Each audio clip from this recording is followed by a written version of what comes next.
एक बात बहुत विशेष रूप से स्मृति में है, जिसको हमने अपनी आँखों से देखा है।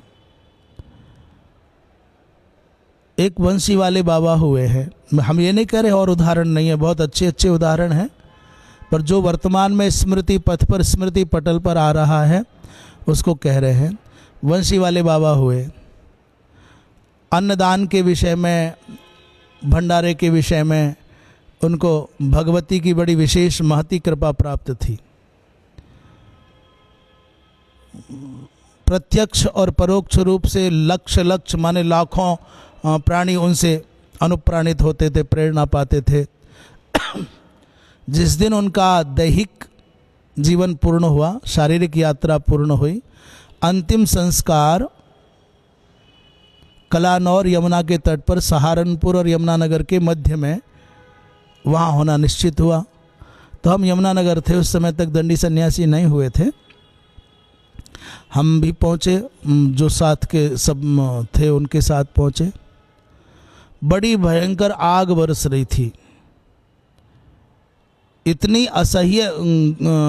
असह्य आतप कि खड़ा होना बहुत भारी। तो चूंकि सेतु है, पुल है, उसकी छांव में खड़े, हम सोचे हम ही खड़े, नहीं, जो वहाँ पशु थे वो भी सेतु की छाया में ही, कोई कुत्ता है, कोई चतुष्पाद पशु चरने आते हैं। इतनी तीव्र गर्मी थी, वहाँ पर उन सेतु की छाया में ही लोग खड़े, सघन भाव से खूब।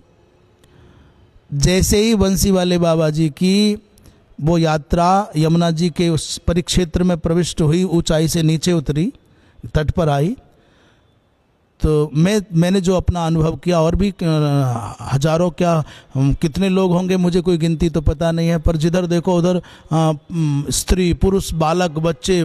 मैंने अंतिम संस्कार में इतनी स्त्रियों को उपस्थित होते पहले कभी नहीं देखा था।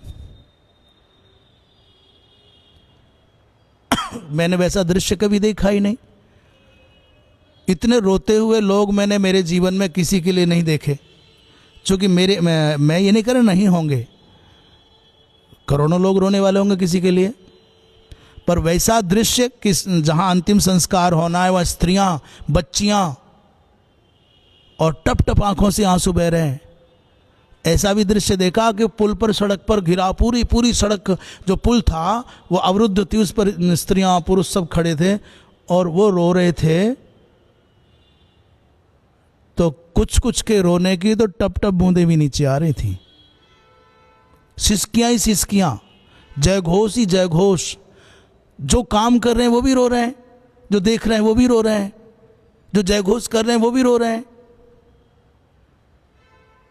मैं उस दृश्य को अपनी आंखों, इतनी देर में ही अचानक आकाश मंडल में दूर दूर तक कहीं कोई बादल का टुकड़ा संभव नहीं था, पर बादल आ गए।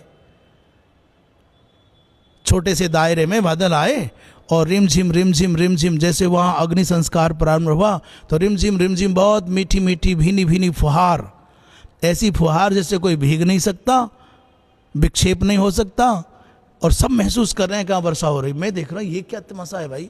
मैं बार बार टकटकी लगा, कभी यमुना जी को देखूं, कभी बादलों को देखूं, कभी उस बरसात को देखूं।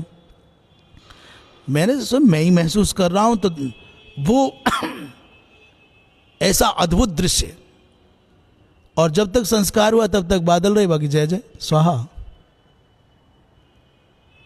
उस घटना के हम प्रत्यक्ष साक्षी हैं, इसलिए चर्चा कर रहे हैं। स्मृति पटल पर यह घटना आई।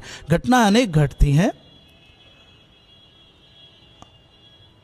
तो जब कोई महापुरुष जाता है या आता है तो प्रकृति में कुछ न कुछ विकार आता है, कुछ न कुछ परिवर्तन आता है, दिखाई देता है।